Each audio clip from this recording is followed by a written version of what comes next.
So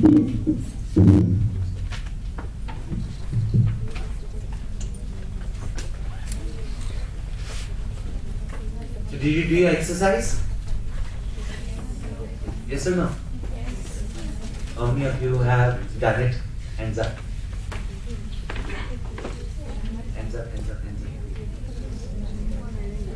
And those who have not done it, what difficulty did you have?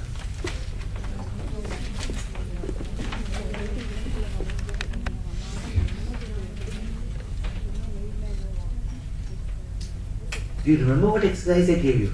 Yes, sir. Okay, what is a need? It is a necessity for survival. It's a basic necessity for survival, right? What is a desire? Like sense of longing. The liking that we have for a product or for a person. Liking based on likes in this. Right? What else? Goal. No, first, what is a desire? A sense of longing for a person or a object, hoping for an outcome.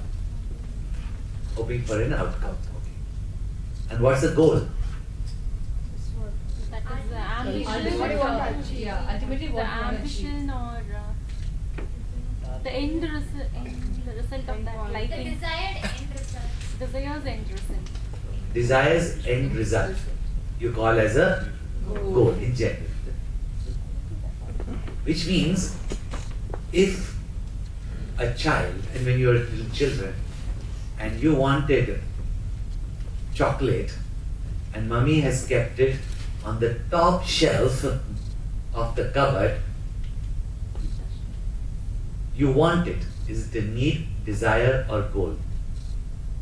Desire. It's a desire.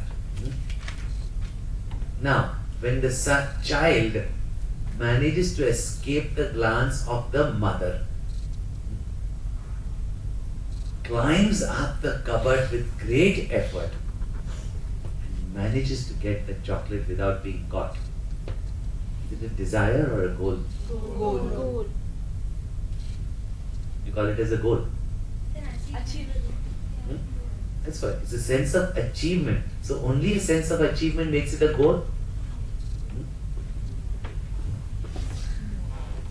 See, I told you you'll be surprised that what is a goal is very, very difficult to understand. Okay, today I'll have a little projection for you on this topic. I want you to. But have you listed down your desires, goals? Huh? Have you? Okay, give me an example of your needs. Food. Needs. Shelter. Food, Education. shelter, clothing, Education. Good health. Good sleep.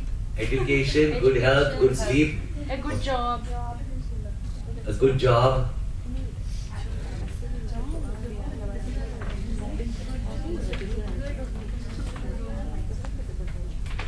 Is job a need or a good job a need? A job is A a job is a desire. A good job might be a desire. Is food a need or delicious food a need?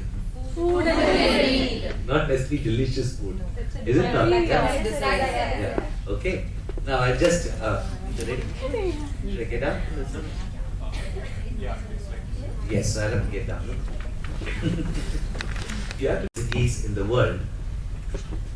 One of them being Columbia University in New York, Harvard, Oxford. You will find there curriculums that they offer, and you'll be surprised that how much research is being done on the Vedas of India, the Puranas and the epics of India. India has had a source of knowledge, whether it's mathematics, whether it is science, whether it is philosophy. Volumes and volumes were available, and some still available. In 1994, I was asked to come and inaugurate the Vedic Research Center in Columbia University, New York. I met some of the research scholars and professors of that college. These professors are there in these colleges not because they just read from the book and they teach. Along with the students, they have to make their own research in their subject. Very interestingly, I found out, I was there, even Deepak Chopra was there, they were all called to come and inaugurate that Vedic Research Center which was being introduced there. From there we had to select a group, a committee to head this, and the dean of that college had said, from our professors, you select who could head this project. So we were interviewing them. It was very interesting to learn that how many thousands of such books of knowledge, whether on administration,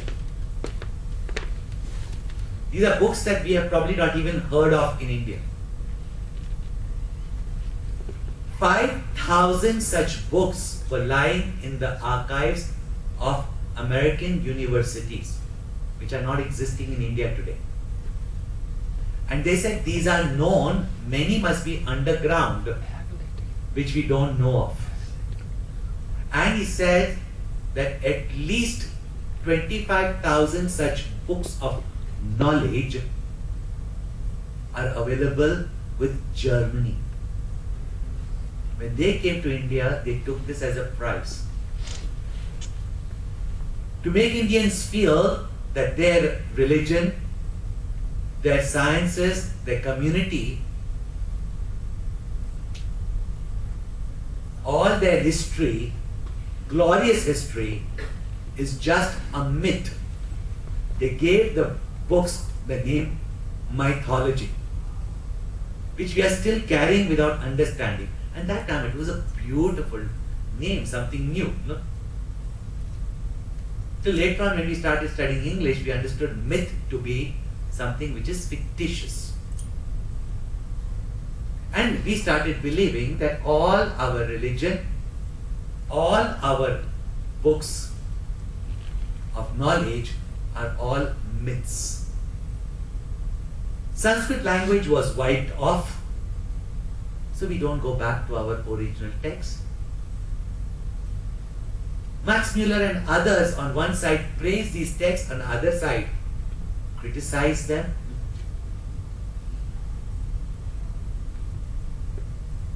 Historians were made to only point out that we were a country of slaves, ruled by invasions, disunited.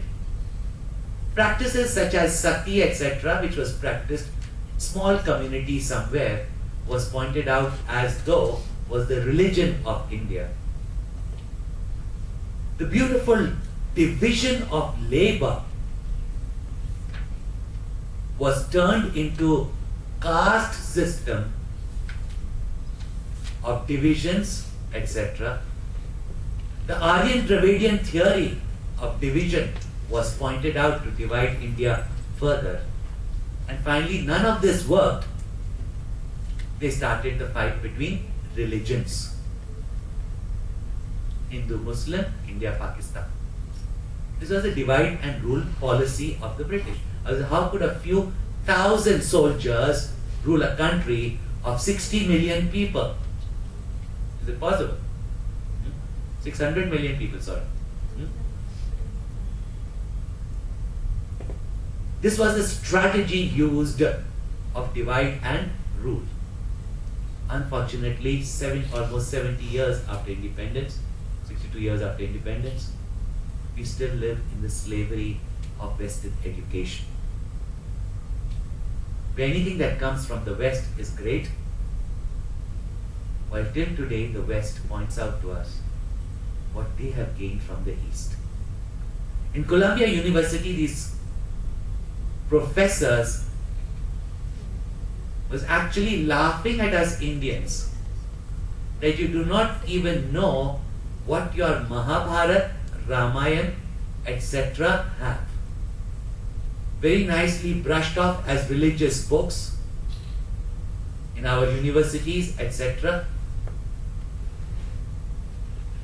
People also only worship it and read it as religious book, but pointed out there that every scientific discovery, mathematic formula that we are discovering today, including aeronautics,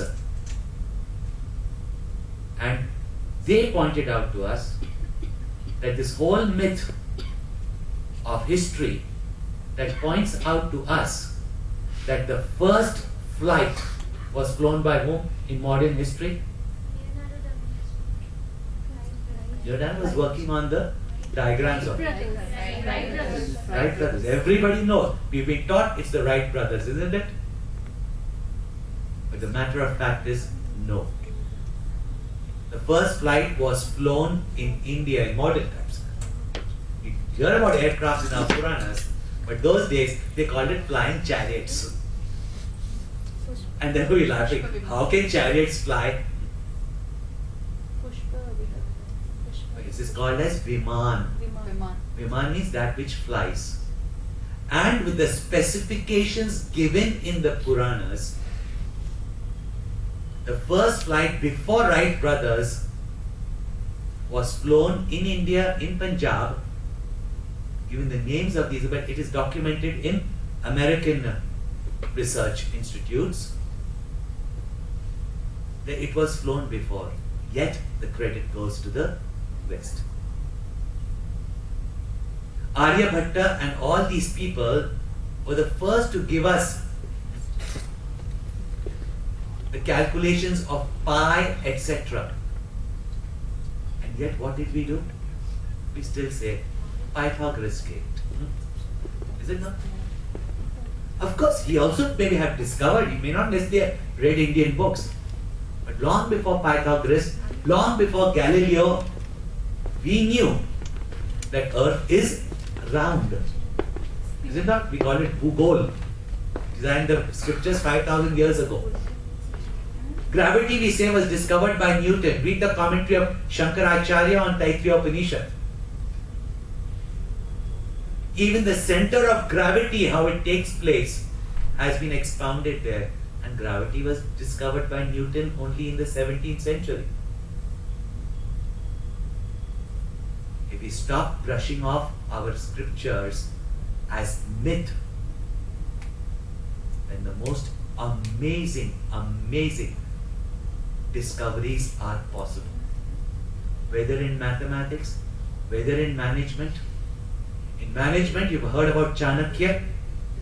One of our Yuva Kendra members, Mr. Radhakrishna Pillai, his matter has been coming in Times of India. It was coming on World Space, and you can probably log on to the website also. And he has given complete Chanakya in modern language. Chanakya, of course, was written for this. In Mahabharata, many Niti Shastras, there's Vidur Niti, that how you should conduct the affairs of the nation. There's also Kutaniti pointed out, crooked ways of doing management. This is not for you to do it, but recognize when others are doing it so that you are prepared and cautious. Such wonderful sciences are available. People don't even know what's there in the Gita. When I first read the Gita, I was 22, 21. My curiosity to read the Gita, because earlier as childhood we heard all the stories of Krishna's pranks, Ramchandraji's achievements, the war of Mahabharata. And we thank God that our scriptures are all about these stories. In the midst of all these stories are knowledge gems like the Bhagavad Gita. And spiritual knowledge is not otherworldly as we understand of other religions.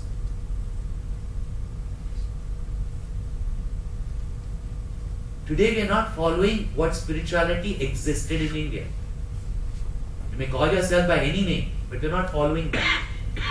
Because spirituality also, until and unless it is holistic, it deals with all the aspects of your personality.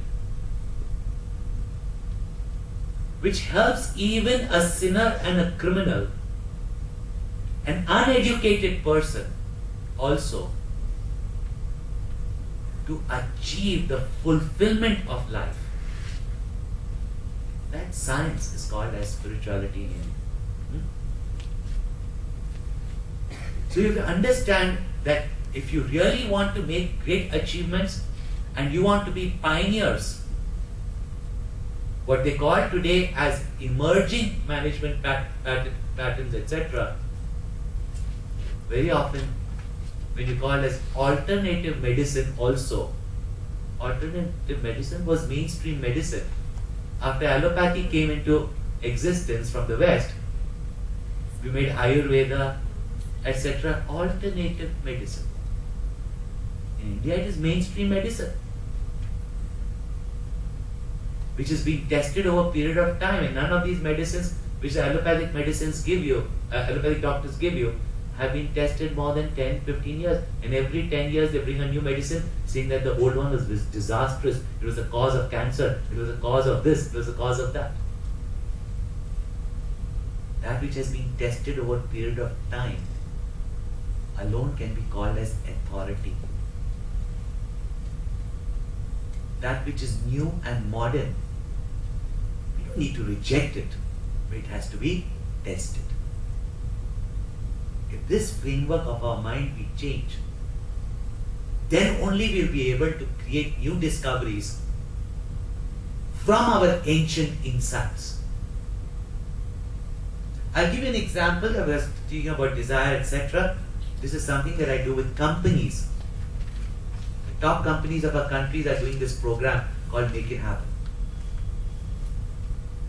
And you would be surprised, even something like need, desire and goal is not clear. Making money is the easiest thing in the world, one businessman told me. Making money is the easiest thing in the world, he told me. But attaining satisfaction is the most difficult. Attaining success is not very difficult. We are all born to succeed. But to attain significance, greatness, requires some special effort. That's why Shri Krishna gave this knowledge. In the middle of the battlefield, why is Krishna talking about Atma, Paramatma, etc.? What is the use of all that in the battlefield? Nor did he tell Arjuna, okay, God is there to protect you, now kneel down here and now pray, meditate, everything will become okay. Or he suddenly did his magic trick and all Duryodhana and all fell dead there, and Arjuna did not have to fight. Shri Krishna did not change the situation. God does not change the situation in your life. He only teaches you how to manage those situations. Life only brings to you situations, never problems. When you cannot deal with those situations, it becomes a problem. Therefore, remember, situations might be nature or God created. Problems is man created. Clear? You will have situations in your company, office, family, life, etc. However, it becomes a problem due to your inability, due to your lack of knowledge, and due to the lack of your skills. Spirituality should teach us how to develop all this. Right? So now, let's get to the program.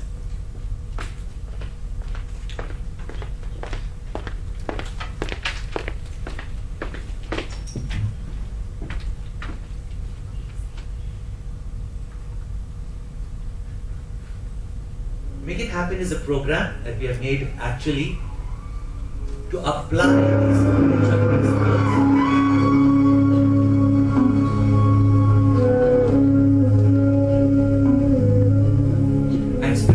which cannot be lived is only a philosophy. How this is so beautifully explained in the second chapter of the Gita. But when in the language of the Gita we say, oh, this is spirituality. But let me show it to you how applicable it is there in making your decisions, understanding your personalities, why there is confusion in your personalities, what constitutes you, which I briefly explained to you yesterday, and logically we went into the depths of it. Now we are pointing out to you its application. Can you read it from there? Or it's too small a font for you? Yeah? It cannot be made big because this was a program for computer. It was not meant for projection. However, I'll read it out to you. Make It Happen is a toolkit for life. It is filled with powerful ideas, eternal principles, and self-empowerment exercises specific designed to guide you through the unfoldment of your inner personality. This insightful program takes you on a journey of self-discovery, helping you to unravel the questions of your life and providing you with highly effective tools to make it happen.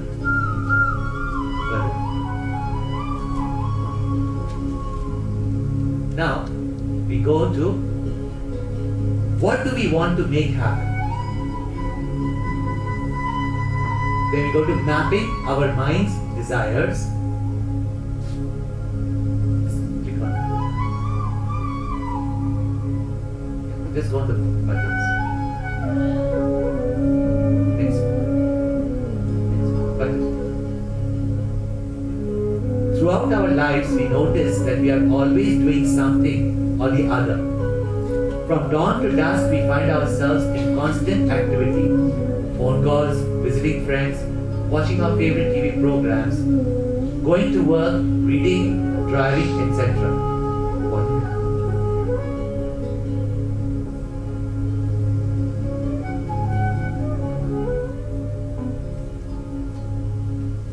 It is impossible to remain without doing anything. So one might ask, why all this activity? It is simply because we all want certain things. And in order to fulfill these wants, we must act. But in this race to achieve, we often find ourselves over-anxious, stressed out, and frustrated. Why? It is because we have many conflicting desires in our minds. It is this inner conflict in our thoughts that prevents us from making it happen. In order for us to strive and succeed, we need to resolve these conflicts. And to do that, we must understand our different wants. As individuals, we all have different wants. There are thousands of thoughts and desires that pass through our minds every day. Fortunately, all these wants can be classified under three broad categories: needs, desires, and goals. This I've already explained to you. Now, what is a need? These are essentials that are required for survival and include, in general, food, shelter, and clothing. See, when I asked, everybody first said what? Food, shelter, clothing. No? That's what we say. For the physical survival, this is essential. Even out of this, which is the most essential? Without shelter also we can stay. Is it not? Without clothes, anyway nowadays everybody stay. They barely wear anything. So food is the most essential for survival. This is something very important when tomorrow, when you start running companies, when you're running a nation, if we cannot even provide for the need, and the basic need of society is food. If today in our country we say we have got an economic boom, India is prosperous, no? GDP growth is this, etc. And yet, if millions of people in our country are hungry, can we say we have provided for the needs of the country? Any government, any country, any organization, if it cannot even, or even any job, cannot provide for the basic need, and that is food, then it is not being managed properly, is it? If you employ staff also and they can't even get food to eat with the salary that you give them. Problem today is those who get very good salary, they still feel that they don't get anything. It's because they've got desires, not needs. Then have you provided for your team? See, once you understand what is the need, one of our country's leading businessmen once told me that I always tell my officers, give our staff what they need, they will give you what you desire. Each one has their own slogan, each one has their own policy, each one has their own philosophy. This one told me that. So now, needs, desires. Now you said desires, right? What is desire? These are a longing to possess or attain that arises from a sense of incompleteness. Yesterday I mentioned about it, where did desire? From a sense of incompleteness. And gives us a hope for happiness in the future. Desires give us pleasure and enjoyment, but are only temporary, and they are not essential for our living. Then, what is a goal? You mentioned certain things, isn't it? But what makes a goal different from a desire? Even a desire, when you get what you want, even you want to get a cup of ice cream which you are not given by the mother, there's a sense of achievement, isn't it? For a child, it's a sense of achievement. Would you then call it a goal? Goals, these are objectives or ambitions that we set in our lives. Goals give us long-term benefit. What's the difference between a desire and a goal is, desire gives us short-term benefit. Goal gives us long-term. Both are want. But desire is short-term, goal is long-term. And a greater sense of achievement. There also, and the very important point is, as far as desire and goal is concerned, because even desire can give us a sense of achievement. They are also used to transform our personality. So the essential part of goal is transformation.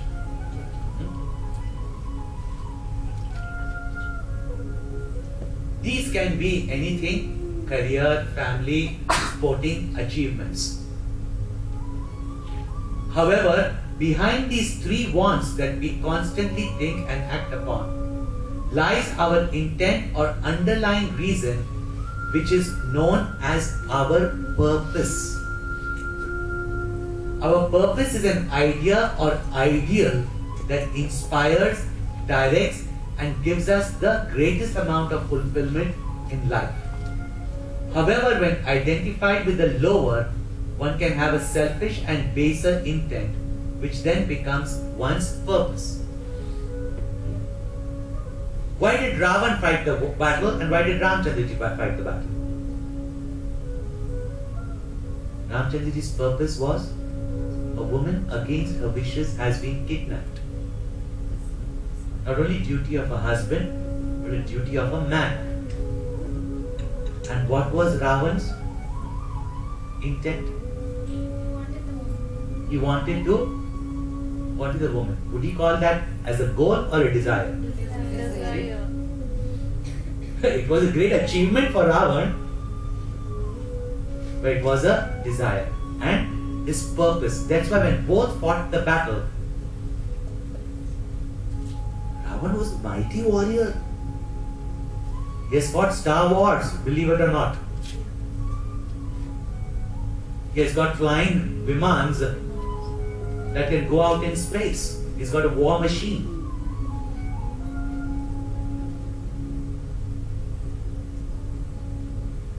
Stellar destruction equipments. And he's fighting against Ramchandra. He's got an army of monkey. We all hear the story as a myth. Yeah, because monkey army, Once when Gurudev pointed out to us, he said, most people, youngsters, when they go out in the world, I don't have any capital. I don't have a rich uncle. I was just on flight and they were showing a movie and I just saw 5 minutes of that movie. It is this man who wants to become an actor. And I meet many people in Bombay, many youngsters who want to go into the movie business, and the same dialogue which I heard from all of them. Nowadays in Bollywood, you can't be an actor unless your parent is in the film industry. These days, you can't be in the politicians until your father was an ex-minister. You can't start a business because you don't have a rich uncle to give you the capital. How many ifs do we put in our life? If I had the capital, if the recession was not there, if I was in a better university, if, how many ifs do we put in our lives? Arjuna also. If Dronacharya and Bhishmacharya was not there, if. You think Ramchandraji could wait till he got back to Ayodhya after 1 year and then take the army against Ravan? And would Ayodhya's army be more powerful than Ravan's? He did not sit and say if. The work had to be done, the project had to be accomplished. He had a noble purpose in his mind. And with that noble purpose, his goal was to get Sita. Ravan, with an ignoble purpose, wanted to get Sita. Both fought for Sita. But one was working for a higher purpose, one was working for a lower purpose. Think how he could make, he didn't say, I don't have an army. In fact, the best inspiring section that you can find in the Tulsi Ramayana, which I take for, again, as a corporate seminar. It's not meant for corporate, say corporate seminar, it's not just for material gain. Is when Vibhishan comes up to Ramchandraji and asks the question, that seeing Ravan, who is a mighty warrior coming on a war chariot with sophisticated weapons, and Ramchandraji barefooted, without an armor, without a shield, only with a bow and arrow.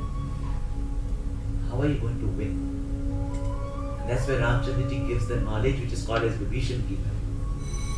That this chariot does not guarantee success. The chariot that you need to attain success is built up with the wheels of confidence and perseverance, which has a flag of honesty and politeness. All the qualities that you require to be a good leader. It should have horses, the sense organs, which are strong, which are intelligent, which are self-controlled, and which have cooperation with others, so teamwork. Must have the mind as the reins, which are made up of forgiveness, compassion, and equanimity. Must have the charioteer, must be your dedication to God. And the shield must be of dispassion, the sword of contentment, the axe of charity. Today, if you read any books of success, these are the qualities pointed out. The 7 habits of successful people, if you read it, these are pointed out. This is just 5 verses out of the 1,000 verses in the Tulsi Ramayana.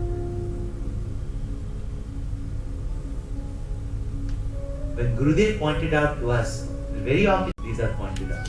This is just 5 verses out of the 1,000 verses in the Tulsi Ramayana. When Gurudev pointed out to us, very often youngsters say, if I had health, I could do this. If I had this, I could do this. In our Taittiriya Upanishad, who is a youth? He not said one who is of the age of this. He says one who can generate resources of the entire world is at his command. Tulsi Ramayana says all resources are available to you. All opportunities are available to you. Those who are intelligent, those who are brave, and those who are ready to work, they can get it out. Sagal padarat hai jagmai. Everything, all wealth is available in the world. That person is a youth who can generate resources out of nothing. Nothing means it may appear to others it's nothing. But all wealth are hidden in the earth only, isn't it? Who can bring it out? Whether it's coal or oil, whether it is diamonds or gold, you have to work for it. No? So what is your purpose is very important. Yesterday I told you that even though Atma is the same, it is the texture of our mind that determines the purpose behind our action. And therefore we may find 2 people doing the same job, maybe working the same length of time, but the outcome of one is better, productivity of one is better, the other is not. What is the reason? Is the purpose behind it. So next. So what is the motive behind our action? Having defined the different types of wants, take some time and see if you can identify and classify some of your wants. Try to list 5 of your needs and desires. Don't be afraid if you cannot recognize them immediately. Some of them are harder to determine. Let's go into the exercise. Click here. Click down. Click here too. Now, let us list down some of the needs. Now, boys who have not done your needs, can you just give me? Those who have not done it. Give me some of your needs.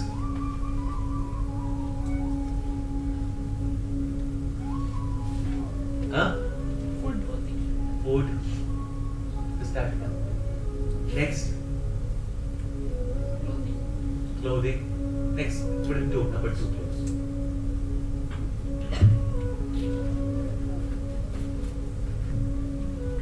Go on. Sir will put it for you.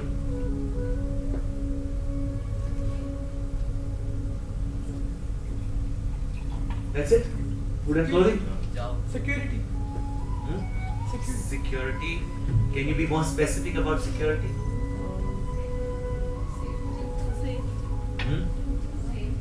Economic security. Huh? Economic security. Economic security. Then? What? What else? That's it? Okay, give a list of your desires. Huh? Good job. Good job. Nobody like cars? A luxury car. A luxury car.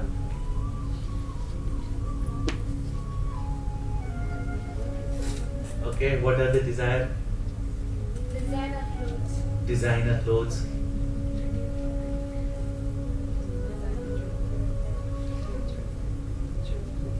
What else?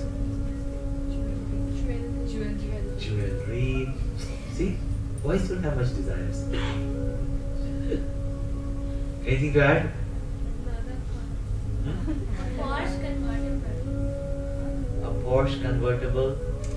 That's a luxury car. Okay.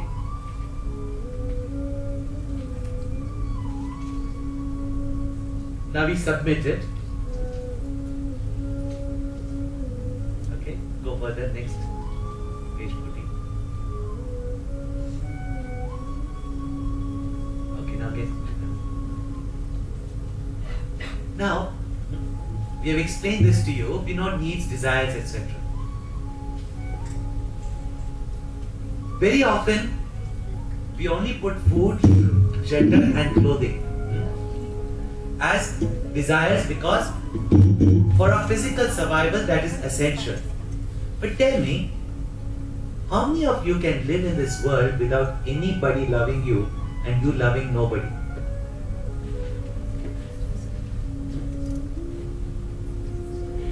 We never talk about our emotional needs, isn't it?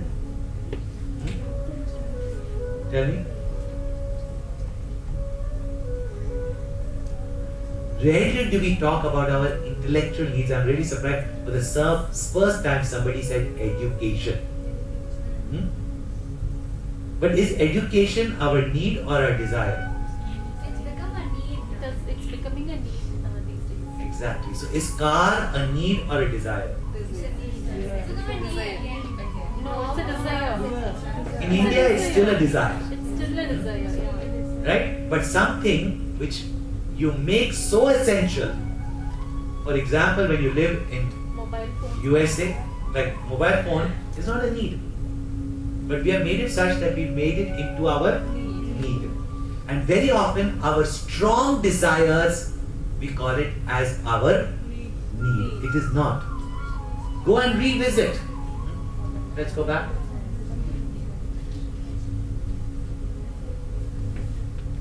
No, exercise. Click. Go back. You can say view previous.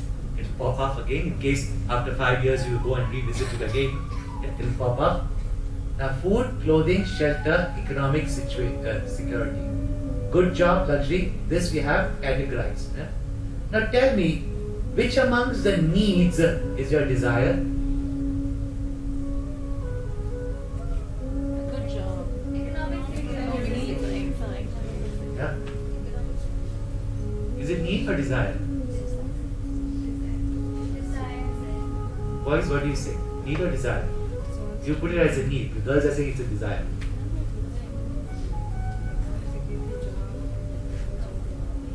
Okay, now list down some of your emotional needs.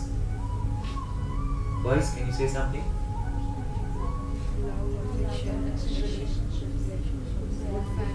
Sense of belongingness. A sense of belongingness. A good family. Hmm? A good family. Huh? Good relationships. Is family a need or a desire? A needs or these days. Family is a need. Family is a desire. Good family is a need. Bad family is neither a need or a desire. See how we fall into a pattern? Bad family is better not to have a family. Yeah. But, Yeah. Sense of belonging. See, there are so many needs. Now, this is very essential, especially in your family life, and especially men who very rarely express their emotions. Women can always express their emotions. They will tell you exactly what they need, and if you don't listen, they'll scream into your ears. Yeah? That's why they know how to get what they want. Men don't. They think only need, and that's why men are very satisfied when they provide for the so-called material needs of the family. And that's how they express their love. If they work, and today girls are doing the same. Yeah, I'm looking after the finance of the family. The family needs the mother. And what's the need of the child from the mother? If as a woman you don't fulfill that, as a man you don't fulfill that need. In marriage, a relationship, besides you providing for her, which is essential. Today, most women don't need you to provide for them, they can earn their own living. Then why are they there in the marriage? What is it that they need out of the marriage? What does a man need out of the marriage? See how at each level, when a person comes and joins your company, besides getting a decent salary, what else does he need emotionally? What does he need intellectually? Most young girls, we said, we don't want to marry these business guys and all that. They're not intellectually stimulating. Yeah? Why? See how we don't even recognize our needs properly. Now I have one more question to you. What is more important, need or desire? Need. Huh? Desire. Need. Desire. Have you ever gone to serve around Coimbatore some of the village people? Have you ever gone? You must make a program, one of the programs they should have in management. We have in fact a program called as Rural Development Program called as COD. You can probably take a trip once there. It's just outside, you travel beyond Vadavali, where we are doing village work. You live in the cities, you will not observe because we take this for granted even in the cities. Go to the villages, they are not slums. But even if you go to the slums, one interesting observation, some youth had come from London, Hong Kong, etc. to do this program so that they can go and train others. And when I came to this topic of needs and desires, it took us almost 6 or 7 hours of discussion to understand what even needs and desires are. I'm telling you, as youngsters, you're better off. When I do this session with adults, you should see what they give as needs and desires. And when you re-examine, they are confused totally which is a need, which is a desire. Goals, so they don't even know what it is. You'll be surprised. They run big companies sometimes. We call targets as goals. I brought out this discussion. What is more important to us, need or desire?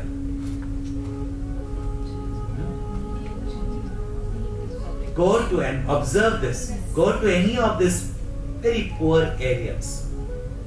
They don't even have a proper roof. They don't even have a proper wall. Thatched wall where water is coming in. I ask you a question also. In the house, the water tap is leaking and the mains you have to shut down. And at that time, either you spend on the plumbing or on a new TV. What will you spend on? TV or plumbing? Plumbing. In reality, then plumbing is a need, but you'll still buy a Desire. television. Is it not? You go to any of these village homes, they don't even have a proper wall, but they've got a dish TV. In fact, when I took them there, the person who was doing gardening in our school, I just visited his house to show them, that how our villagers live. And I saw that he had a thatched wall, which means when the rain comes in, all water comes in. So I asked him, I said, how? He said, Swamiji, water, too much water. So I said, why don't you build the wall? First thing, no money. But I'm seeing a nice big dish TV, satellite there. He'd rather spend that much amount on that dish TV rather than save and first create a wall. Of course, you have to give him an interest-free loan or to help him out. But TV is more important than that. See what happens in our mind? Unless we understand our needs and desires. I don't go to goals right away because until and unless we understand our nature, like for example, I told you about that young man, my friend, who wanted to do engineering all his life, but setting as his goal to do medicine. Arjuna, who is a warrior by birth, warrior by profession, warrior by skill, warrior by temperament, wants to suddenly go and become a sannyasi. What will happen? Yeah. Now we go to the next section. Submit this. Next section. Now, yesterday I was pointing out to you that electricity is one, yet each equipment functions differently because of the nature of equipment being different. The same electricity in the bulb becomes light. The same electricity in the heater expresses as heat. And the same electricity in the refrigerator expresses as cold. It is through the medium with which it passes. When light gets reflected in a pool of water, the reflection of the sun is seen either muddy, dirty, breaking, or crystal clear. The difference that you see is the texture of the water in which it is reflected. And even when the reflection is appearing dirty, nothing happens to the sun. In the same way, the Atma is the same in all of us, ever pure, uncontaminated. But when it gets reflected in the pool of your mind, depending on the texture of your mind, it gets expressed differently. Some are hot-tempered, some are cool guys. Yeah? What is the difference out of? The nature of the mind. And mind constantly changes, and therefore it can be changed to bring out. When the sun gets reflected in a clear pool, it can project almost the same amount of light. Is it not? When it's in the dirty water and very muddy dirty water, you don't see the sun at all in that. In a shimmering water, you find it breaking, spurts and starts. The same Atma is there in all of us. Our rishis pointed out something beautiful. When that Atma manifests through a pure, calm mind, it reflects in the world as intelligence, not intellectual. Intelligence. Intelligence is not a matter of genes. Those minds which are muddy and dirty, those minds which are restless and agitated, and even now you can see if your mind is disturbed or tired, you cannot get knowledge. But when your mind is alert, vigilant, calm, free from prejudices, immediately you get knowledge, is it?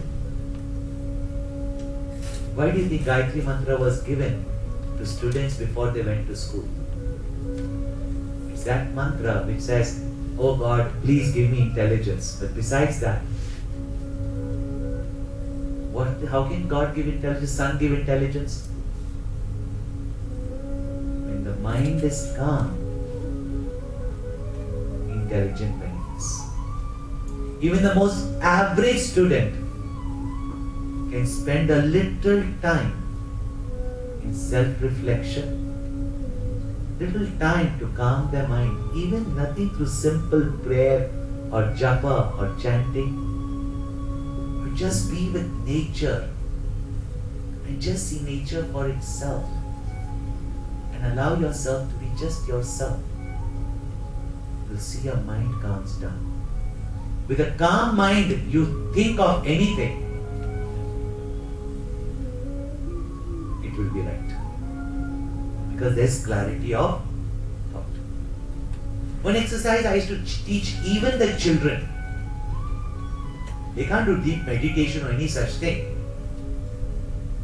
I would say whenever you are even giving your examination, when you are going into class, how easily children get bored, how easily children fall asleep,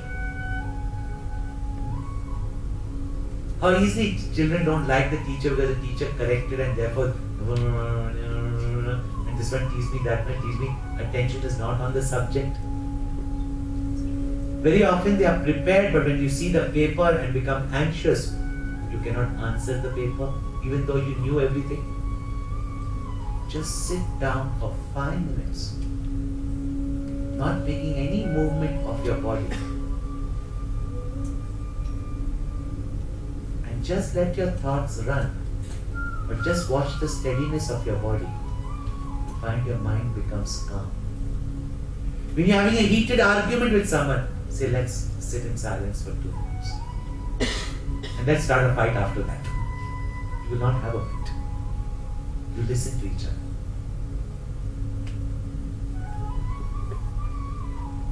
So if we can calm our minds down, that Atma, which is of the nature of knowledge, consciousness, its brilliance gets reflected in the mind as intelligence.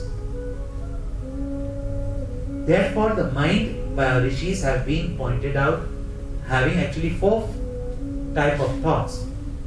It's called mana, buddhi, ahankara, chitta. Mind, when there is confusion, sankalpa, vikalpa, where you have your feelings.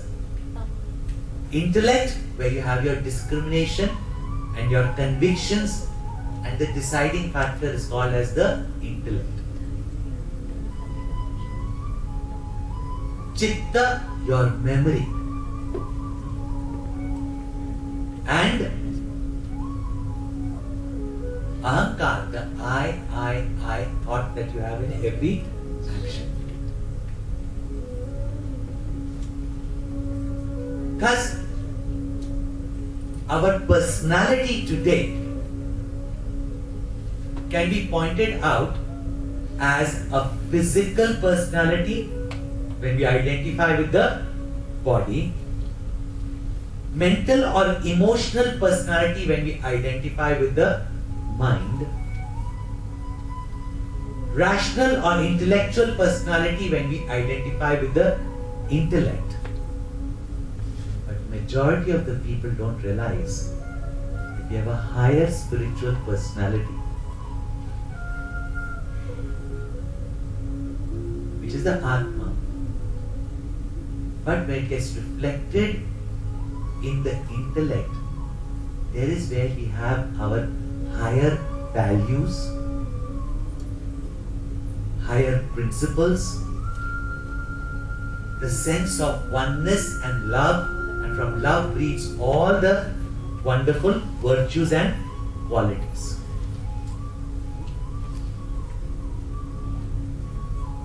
When we start thinking like this, then you will understand that why conflicts happen in our life. Just reduce the one. Close the one. Get muted. Why do we have conflicts in our life? What happened to Arjuna in the battlefield? He had a conflict. Between what? What was right and wrong? Duty and Between duty and emotion. Very often. Between need and desire. You get the point? Between duty and conflict took place, because when coming into the battlefield, he should have known his duty intellectually as a warrior. Is it not? A warrior or a judge, when he comes onto the seat of the judge, even if his son is brought there in the court, he is a judge, not a father. If at that moment the emotions of the father comes out, what will we do to that criminal? See, he will not be doing the duties of a judge. Yet, most people don't have decision-making problem. At least in India, they will compromise today and set that person free. Why? No conflict. Because no commitment to being a judge, but commitment to being a father.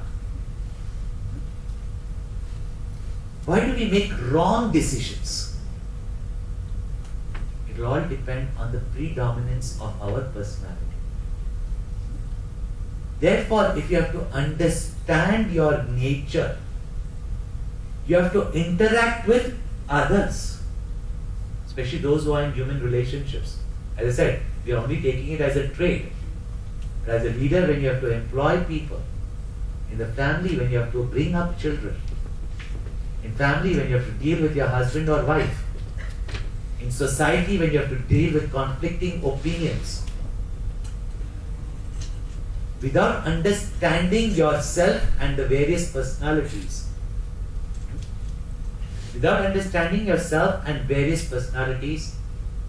you deal with that person wrongly. Now, how many of you girls think that your brothers just don't understand you? None of you married yet, no? How many think your brothers do understand you? But it's 50-50, sir. 50-50, no? Okay? Wait till you get married. It will be 20-80. When a man comes back home, the woman who has had to bear the mother-in-law's cribbing, the children screaming, the thing, a man has to bear outside what? Competition, ego, etc. He comes home for solace. She has got a whole lot of complaints to give him. Did you know? Your mother said this, your mother said this, your mother said this. So the man comes there and recognizes something so petty. And he knows that his mother didn't mean it. So he logically tries to speak to her. Do you think she's going to understand? When a woman is emotional, crying, weeping, you're going to use your business logic to that woman. And mind you, perfect, immaculate, impeccable, irrefutable logic. You think he's going to work with her? No. You are right, you are 100% right, but she's not going to listen to you. In fact, she'll turn around and say, you don't understand. He says, what? Because at the moment, she is not wanting to be understood. She just wants a warm hug to feel comforted. And you just said, yeah, darling, I know it's difficult. But I love you. Finish. All the complaint ends there. You suddenly say, you know, my mother really likes you. What? She just said this. She really didn't mean it. And why you throwing such a big tantrum for this? You don't that you know, she would not earlier see how many gifts she gave you, how much she praised you outside. You can say all these things. Nothing is going to matter. That day she's upset. I give you an example. You're firing someone. That person is emotional at that time, and you are going to give him an assessment report. He's not interested. But rather you say, I know you're very disturbed, but because of your disturbance, don't you think that your performance will lag? He needs a bit of compassion. So at least he's your compassionate towards it, he starts listening. Isn't it? Therefore, when someone is approaching you intellectually, you deal with that person intellectually. Your logic has to be superior than that person's logic. Someone is coming to you emotionally, you deal with that person emotionally. Why are all parents so anxious that when you are young you should not fall in love? And anybody you bring home, it's a reject. Why? Because our decisions for our partners in life also depends on which is your predominant personality. When you're young, what is your predominant personality? Emotions. And physical and emotional, isn't it? Physical and emotional. He's tall, dark, no, tall, fair and handsome. In India, it's not tall, dark and handsome. Yeah? Tall, fair and handsome, and she's beautiful. That is the criteria. Mother and father say he's not earning money, as I said yesterday. No, but that doesn't matter. It will matter. Intellectually, we don't see the character. Spiritually, we don't see the character of the person. With that which you have to live. That's why understanding of these personalities are very important. Go to the next and see how it appears. I've explained to you, the body compromises, as such the senses are in the mind, but we see it in the body, so we are understanding that the 5 sense organs of perception and the 5 sense organs of action. And this body, mind constitutes of emotions, and where you have all the positive as well as negative. You have feelings such as love, compassion, excitement, anxiety, jealousy, hatred. Yeah? It's based on our wants of the mind are based on likes and desires. See, when we talk about needs, very often we talk about body needs. When we talk about mind, it is desire. And when we talk about the intellect, it is goals. Go to the next.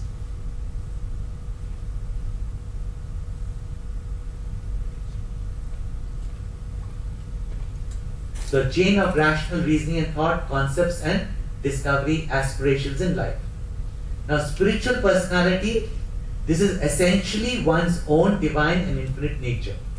From herein rises the vision of oneness. This is considered as the subtlest of our 4 personalities and expresses itself as our higher, nobler and absolute values, which most people fundamentally strive for. Values such as the truth, love, compassion, generosity are virtues that we are all seeking knowingly or unknowingly to cultivate in ourselves. And of course, more we expect it from others. This is because we are in line with our essential nature. I'll explain this a little bit more in details. Next. The aspirations of the spiritual personality should be our purpose. And when this is satisfied, we experience the greatest amount of happiness known as fulfillment. As stated earlier, all of us have these 4 personalities. However, we are also distinctly different from each other. Why is this?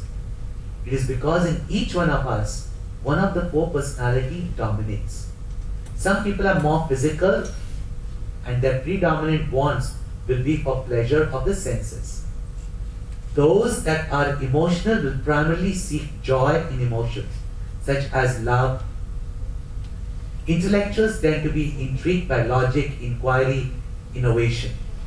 Those who are spiritual will seek a harmony within themselves and nature. Understanding this, we can now start to analyze which personality is most predominant in us? Are you ready for it? Yeah?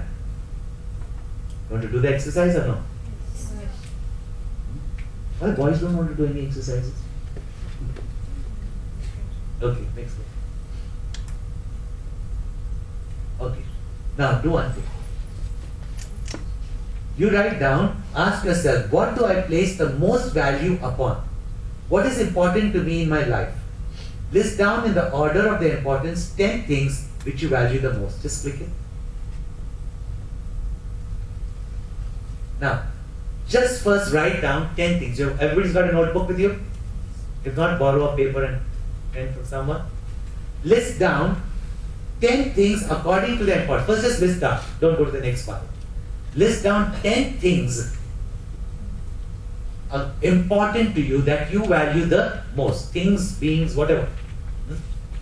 Value the most in your life.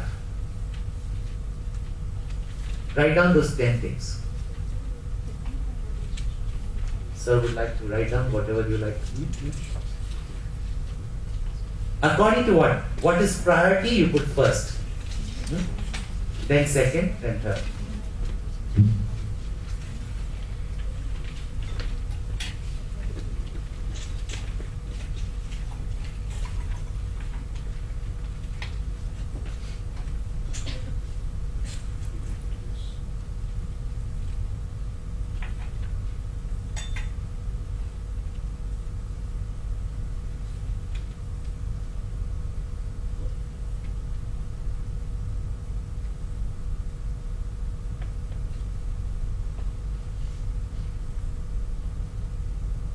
Just list them, 10 of them. Even if not 10, whatever comes to your mind. As many of them as you can write, even more or less. But I give you only 1 minute, so you quickly do it. Whatever it may be. You are not showing it to anybody, so be honest with yourself. There's no pretendence. Don't try to say that, suddenly spirituality is most important to you. I'm not going to ask you. So you write what you think is most important to you right now.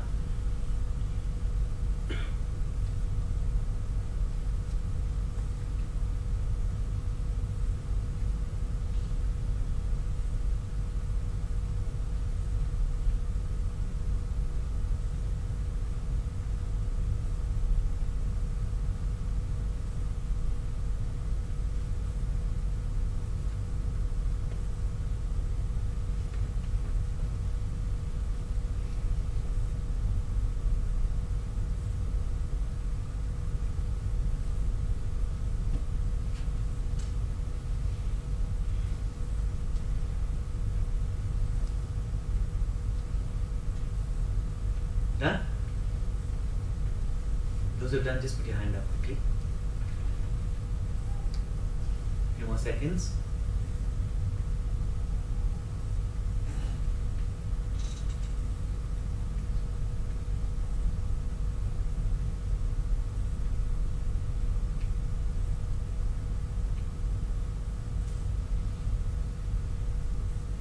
Okay, as many as you've done now, just listen to me. Now, on the side, you classify each. Would you call it as a possession? Would you call it as an emotional want, goal, or spiritual aspiration?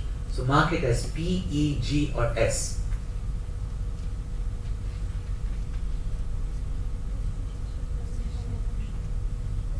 First is P. Would you call it as a possession? Or would you call it as a physical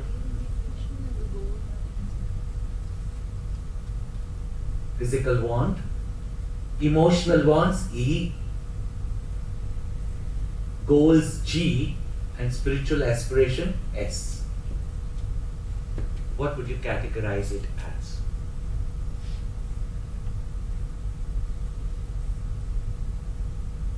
And please, there's nothing good or bad about it. It's about discovery. So be honest with yourself and just write it down. Later on, to assess yourself, to manage your decision making, and also in recognizing people and their talents.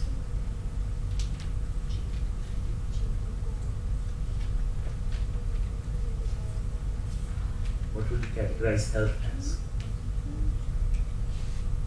Anything.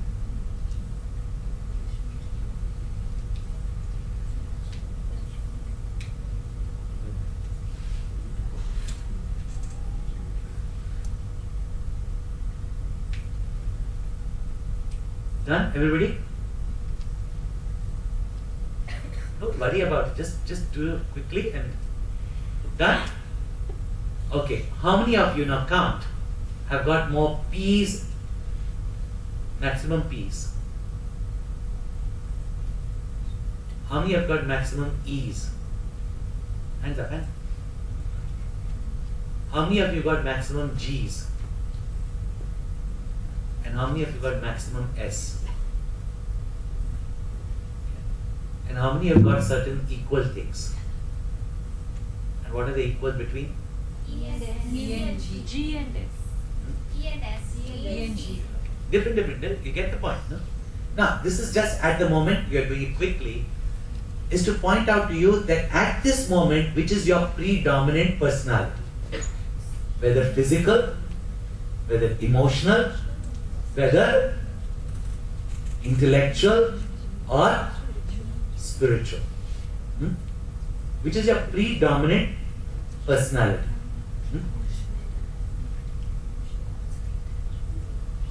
Therefore, even when we make our decisions, now when all of you said yesterday, why do you take up a job? Everybody said money. Normally we'll say job is a goal, money is a goal. Today what would you categorize that as, what you said? Goal, want, physical, emotional or physical? Physical, isn't it? It appears as a goal, but actually it's basically a physical want. Our money is mainly for physical want. Now, Ajit sir is having difficulty writing that. What does health stand for? Would you categorize it as P, G, E, or S? Physical. Ajit sir, why didn't you put it as P? Possibly it's actually a manifestation of my inner health that get reflected outside. So just my physical body doesn't indicate healthiness. Yeah. See, again, what is the purpose behind you wanting health?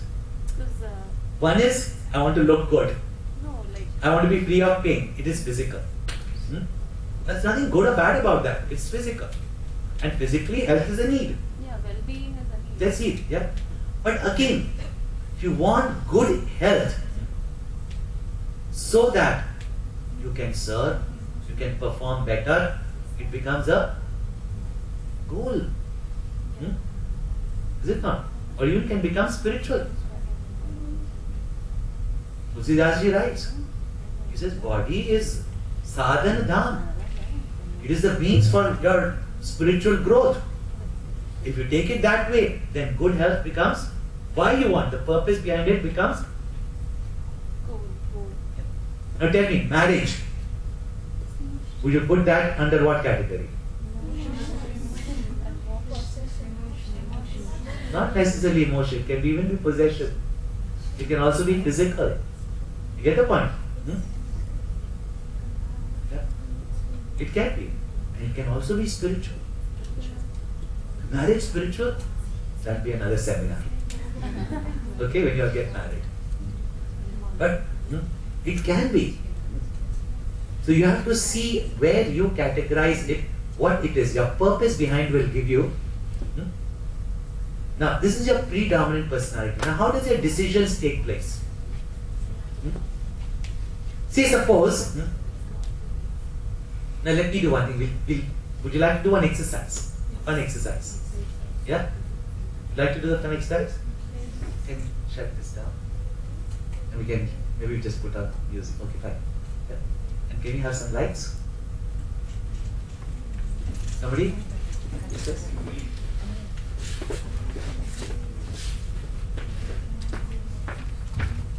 Okay.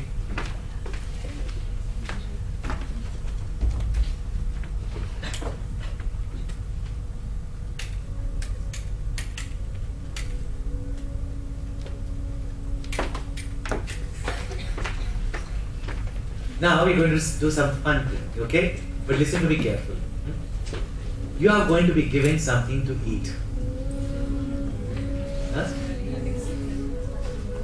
Nice, no? Break time. You don't have to go and pay for it in the canteen. You're going to give something to eat. Very good? Okay.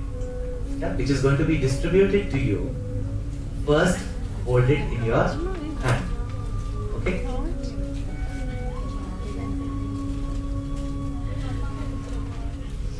Distribute.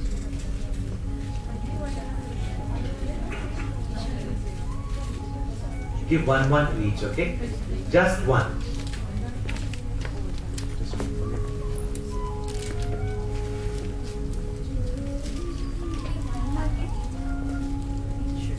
Not one packet, one piece, okay? Return the extras.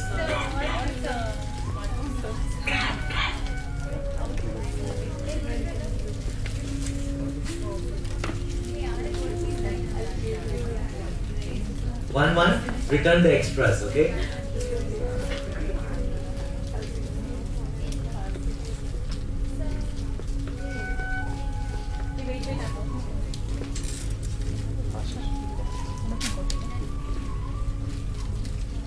Now, keep that in front of yours. Keep it in your hands. Keep it in front of it. And just look for it. Look at it. And only at it. Till I tell you to do the next step.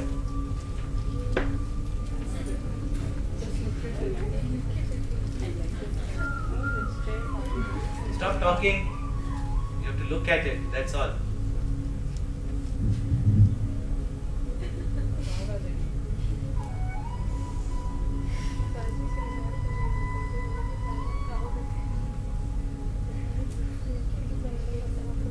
No talking.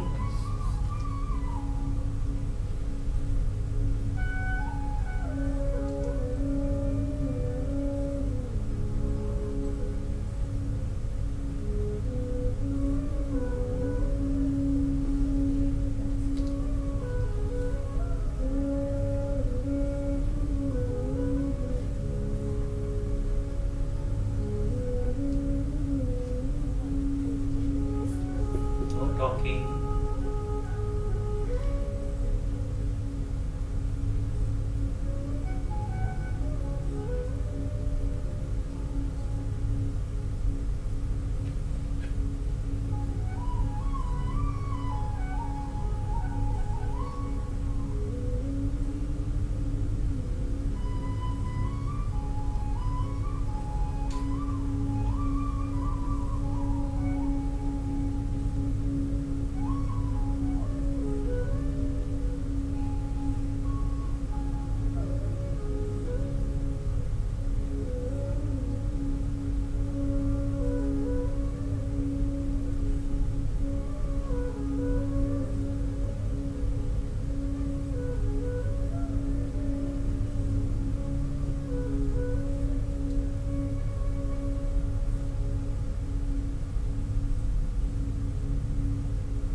Hold it in your other hand and quickly jot down what was running through your mind. Just hold it in the other hand and quickly jot.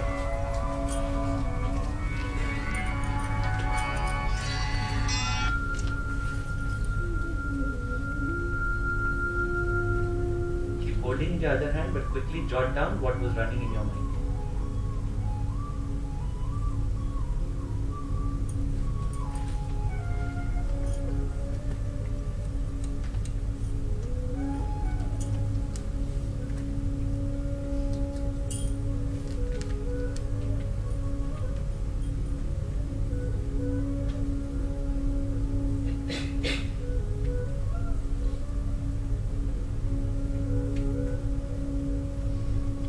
Whatever was was running in your mind?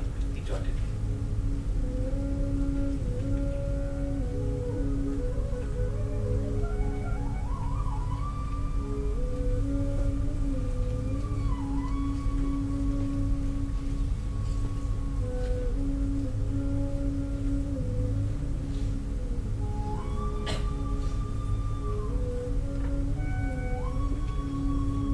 Finish writing?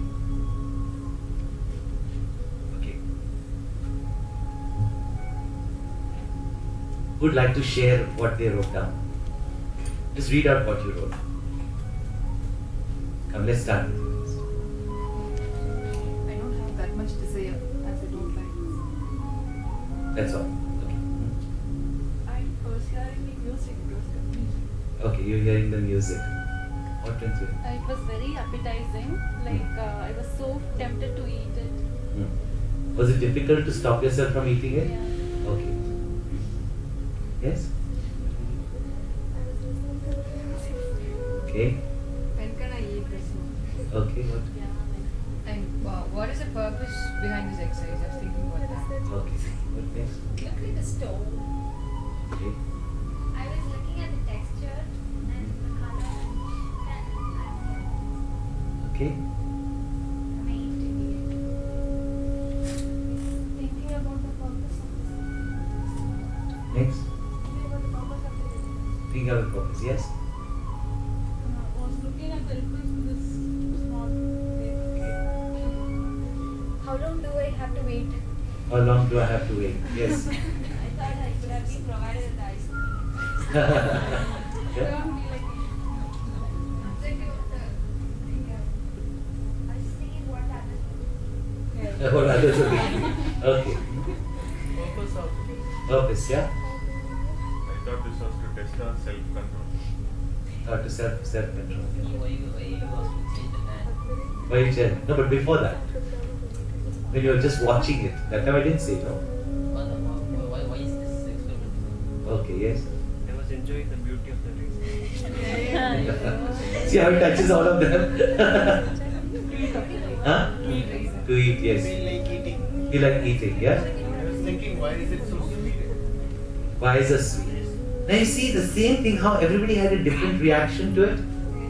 Can you categorize your reaction as, again, P, physical, emotional, intellectual? I don't think so anybody went for the spiritual, isn't it? Yeah? Did anybody think, what a beautiful creation God has made and how He's made it? Nobody thought that, isn't it? Seriously, we thought so. Hmm? I thought. But you didn't say it. Okay. Yes? Why is it so sweet? Why is it so sweet? But it's an inquiry. It's intellectual inquiry, right? So now categorize it in your mind. See how your reaction to the food. Some is eat it. Some say I have to self-control, I have to self-control, I have to self-control. Okay, what is all this going on? You know? I don't like it. I like it. Other. Analyze it. You see each one, how we react at different times. No? Now I do something which is even more interesting. Can we eat it? Wait. You can put it in your mouth, but don't chew it, don't swallow it, just keep it in your mouth. Yeah, just keep it in your mouth. No swallowing it, no chewing it. Leave it in your mouth. Okay, take your hand up. But no chewing it, no swallowing it, just keep it in your mouth and watch what happens and what is happening in your mind. Okay? And you're not eating it till I tell you to eat it. Don't talk. You'll swallow it. Did it finish now?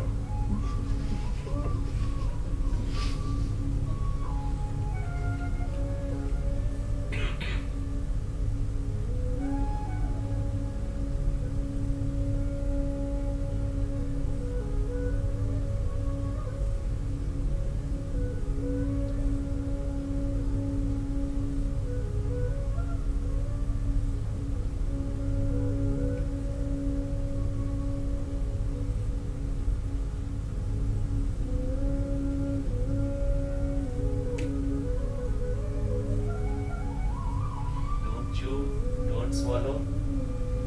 Just keep it in your mouth. Just feel it.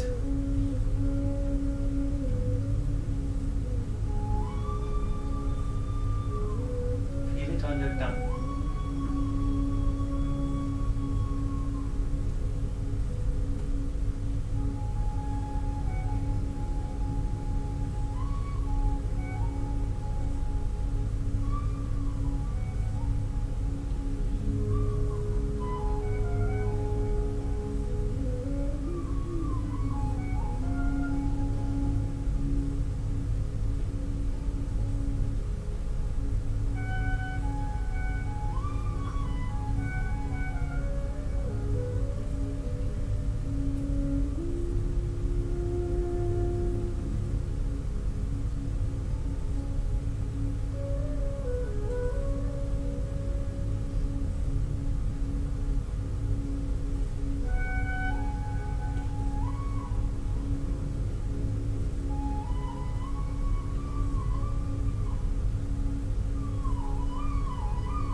Without swallowing, quickly write down what ran through your mind. Don't swallow it, keep it in your mouth. Quickly write down what went through your mind.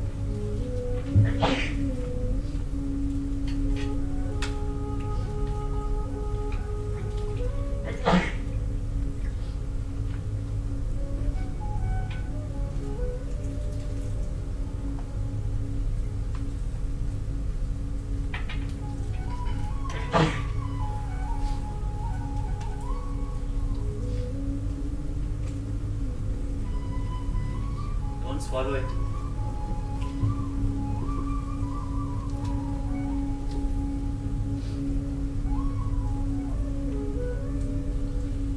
Now, can you speak without swallowing?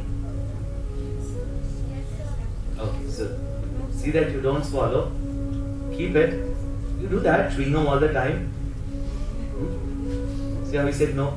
Chewing gum, you keep it in your mouth and you still talk also, no? That awful smell spreading everywhere. Now, quickly, what did you write? When can I chew? When can I chew? Yes? Gradually feeling the taste.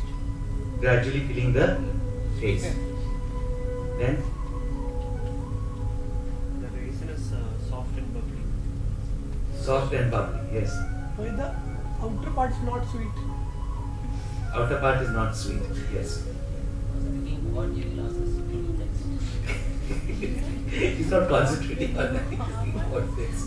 Okay. I got some flavor of the raisin. Huh? You got some? Flavor of the raisin. Flavor of the raisin, yes? What next? What? Next. What next? Yes.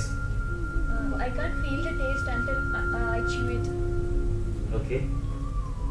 Once Yes, I yes. placed it in my mouth, the desire for me for that raisin reduced a bit. Though I have less desire for it, when I put it in my mouth, nothing change happened. But time moves on, I realize the sweetish taste of it. I'm waiting for an instruction. I can have it. I felt the outer texture of that raisin. How many of you felt the outer texture of the raisin? And earlier, have you ever felt that raisin? You just popped it in your mouth, isn't it? How many of you found the taste interesting? The sweetness, did you experience it? Yeah? Okay.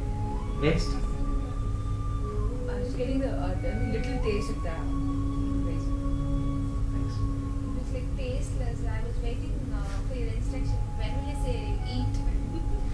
I was just analyzing how rough it feels on the outside, but when you swallow it, it's so sweet on the inside. So I was just trying to analyze your people's personality. Oh my god. I'm not kidding. I'm not kidding. Okay, I mean it. Next. You just say whatever they might say. You say what you have got came to your mind. So, yeah. That's the texture of the rice. Okay. Feeling is what the next? Next. Don't feel the taste. What about you? Felt more comfortable than having it in hand. How long to wait? Hungry. Hungry. How many of your mouth started watering? Saliva that you had to, an urge to swallow it in. And how many of you felt frustrated that you can't do it? Anger. Frustration was there? Frustration was there? Yeah? Restlessness was there? Some of you? Yeah? How many of you felt that no, I should keep it longer to enjoy the taste more? Nobody?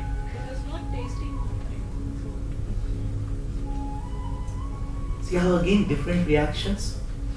Now I don't want you to swallow it. I want you to keep it in your mouth. Keep it in your mouth. As long as you can. Time yourself. Now you've got a break. We meet here again at 11:20. Is that okay? 11:25. 11:25. Yeah? You meet here at 11:25. You keep this in your mouth as long as you can, but the moment you swallow it, sometimes you not even know that you've done it. But note the time when you know it is done. Yeah? And let's see how many of you can keep it till you come here. Okay? So 11:25, all of you, according to this clock, huh?